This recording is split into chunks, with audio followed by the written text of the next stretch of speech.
जय भीम. मी आनंदराज आंबेडकर अनुसूचित जातीच्या सर्व लोकांना आव्हान करतोय की काळाची पावलं ओळखा. आपलं आरक्षण संपुष्टात आणण्याचा अप्रत्यक्ष पद्धतीने प्रयत्न होतोय आणि आपल्या मागच्या पिढीने आपल्याला आरक्षण दिल्यामुळे आपली जी प्रगती झाली आहे ती कुठे संपवण्याचा प्रयत्न हे सरकार करत आहे. त्यामुळे जागे व्हा. आत्ता जागे झाला नाही तर वेळ निघून गेलेली असेल आणि पुढची पिढी आपल्याला माफ करणार नाही.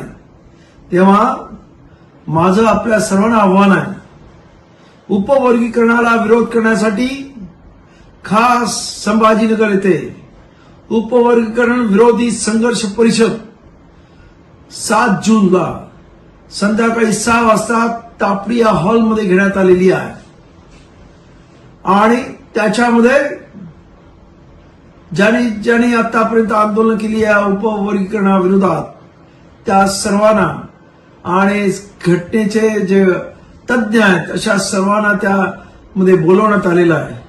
आणि त्यामुळे उपवर्गीकरण विरोध का आणि त्याच्याने या अनुसूचित जातीमधल्या लोकांचं आरक्षण कसं संपणार आहे याची कारण मीमांसा सांगितली जाणार आहे. त्याचबरोबर सरकारचं षडयंत्र ओपन केलं जाणार आहे. तेव्हा माझी आपल्याला हात जोडून विनंती आहे की बाबासाहेब आंबेडकरांनी या संपूर्ण अनुसूचित जातीच्या समाजाला डिप्रेस क्लास नावाने संबोधलं होतं. बाबासाहेब यांना कधी जात समजत नव्हते, तर हा एक वर्ग आहे ज्याच्या स्पर्शाने सुद्धा विटाळ होतो असा हा वर्ग. त्यांना एकत्र करून बाबासाहेबांनी या डिप्रेस क्लासला आरक्षण दिलं होतं. पण दुर्दैवानं आज या आरक्षणामध्ये जाती निर्माण करून आपसामध्ये लढवण्याचा प्रयत्न सरकार करत आहे.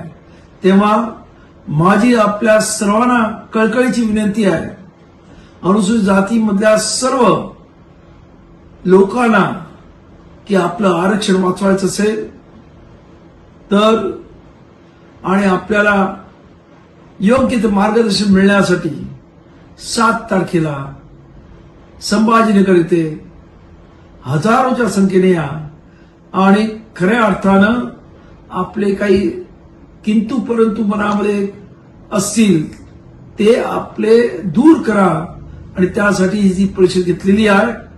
त्यानंतर पुढचा आराखडा याच परिषदेमध्ये जाहीर करण्यात येईल. तेव्हा महाराष्ट्रातल्या प्रमुख अनुसूचित जातीतल्या नेत्यांनी, सर्व जातीमधल्या नेत्यांनी या परिषदेला हजर राहून आपलं म्हणणं त्यामध्ये मांडावं एवढी कळकळीची विनंती करतो. जय भीम, जय भारत.